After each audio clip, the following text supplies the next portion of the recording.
आचार संहिता लगने के बाद गोंडा जिला निर्वाचन अधिकारी ने बताए आयोग के नियम। जिला निर्वाचन अधिकारी ने गोंडा के पोलिंग के बारे में बताया। क्या है वोटरों को सुविधा, क्या है जनता को सुविधा, क्या है नियम, कितनी कड़ाई से होगा आचार संहिता का अनुपालन, निर्वाचन आयोग के क्या क्या है निर्देश, किस तरह से कैंडिडेट को करना होगा कन्वेंसिंग, किसको मिलेगी परमिशन, किसको नहीं मिलेगी परमिशन, कैसे होंगी रैलियां, जाने पूरा गोंडा जिला निर्वाचन अधिकारी की जुबानी। आप जानते हैं कि यहाँ पर 7 असेंबली कॉन्स्टिट्यूएंसीज हैं और 7 असेंबली कॉन्स्टिट्यूएंसीज का नामांकन कलेक्ट्रेट में ही होता है। नाम निर्देशन का अंतिम दिनांक 8 फरवरी 2022 है और नाम निर्देशन पत्रों की जांच 9 फरवरी दिन बुधवार को होगी और जांच के तत्काल बाद नाम वापसी की कार्रवाई शुरू हो जाती है और नाम वापसी के लिए अंतिम दिनांक 11 फरवरी 2022 है। मतदान 27 फरवरी को रविवार के दिन होगा। पूरे जनपद में एक ही चरण में मतदान होगा। इसकी मतगणना 10 मार्च को बृहस्पतिवार को शुरू होगी। इसमें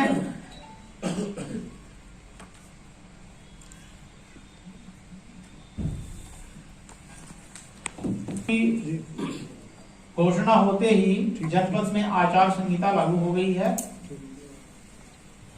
और इस बार कोरोना संक्रमण के दृष्टिगत आयोग के द्वारा किसी भी प्रकार के रोड शो, रैली, जुलूस, साइकिल रैली, बाइक रैली या व्हीकल्स की रैली, पदयात्रा आदि पर 15 जनवरी तक के लिए प्रतिबंध लगा दिया गया है। 15 जनवरी के बाद आयोग के द्वारा स्टेट डिजास्टर मैनेजमेंट अथॉरिटी की रिकमेंडेशंस के आधार पर विचार करते हुए निर्णय लिया जाएगा कि इसमें रिलैक्सेशन दिया जाए या न दिया जाए। जिले में 1661 मतदान केंद्र हैं और 2915 पोलिंग बूथ हैं। मतदाताओं की संख्या इस बार हमारे यहाँ 24,45,713 मतदाता अपने मताधिकार का प्रयोग करेंगे।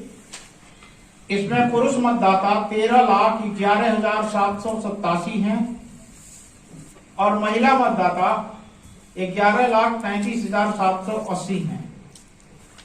यहाँ पे कुछ थर्ड जेंडर भी हैं जो अपने मताधिकार का प्रयोग करेंगे। इनकी संख्या 146 है। 146 थर्ड जेंडर, ट्रांसजेंडर जिनको कहते हैं, ये भी अपने मताधिकार का प्रयोग करेंगे। हमारे जनपद का जो ईपी रेशियो है, इलेक्टोरल पॉपुलेशन रेशियो, इस बार बढ़ा है और ये 57.58% है। जेंडर रेशियो भी इस बार अधिक हुआ है।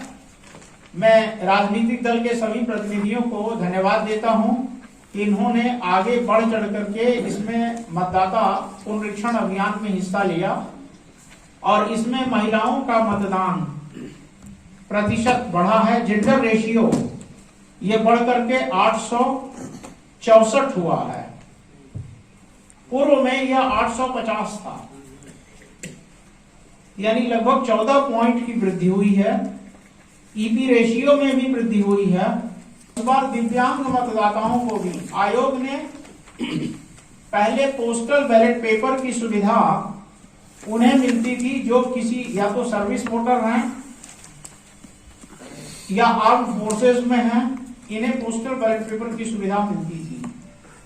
इस बार आयोग ने यह कहा है कि जो दिव्यांग मतदाता हैं यानी 17,565 मतदाता हैं, वो अपने मताधिकार से वंचित न हो, इसके लिए उन्हें पोस्टल बैलेट पेपर के माध्यम से मतदान करने की सुविधा अनुमन्य होगी।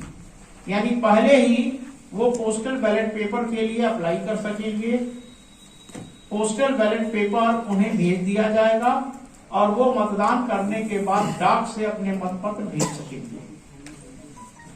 इसके अलावा इतना ही नहीं, अपितु जो 80 वर्ष से अधिक के मतदाता हैं, 80 वर्ष से अधिक के मतदाता हमारे जनपद में 41,132 हैं। इन मतदाताओं को भी पोस्टल बैलेट पेपर की सुविधा दी गई है, ये इसके पहले नहीं था। तो दिव्यांग मतदाताओं को और 80 वर्ष से अधिक मतदाताओं को पोस्टल बैलेट पेपर की सुविधा इस बार आयोग अनुमन्य करने जा रहा है। हालांकि मतदाताओं में और विशेष तौर पर ओल्ड एजेड पर्सन में इतना उत्साह होता है कि वो बूथ पर ही आकर के मतदान करना चाहते हैं, वो घर में बैठे मतदान नहीं करना चाहते हैं। कहते हैं खाड़ पे ले चलो, हाँ, खटिया पे ले चलो।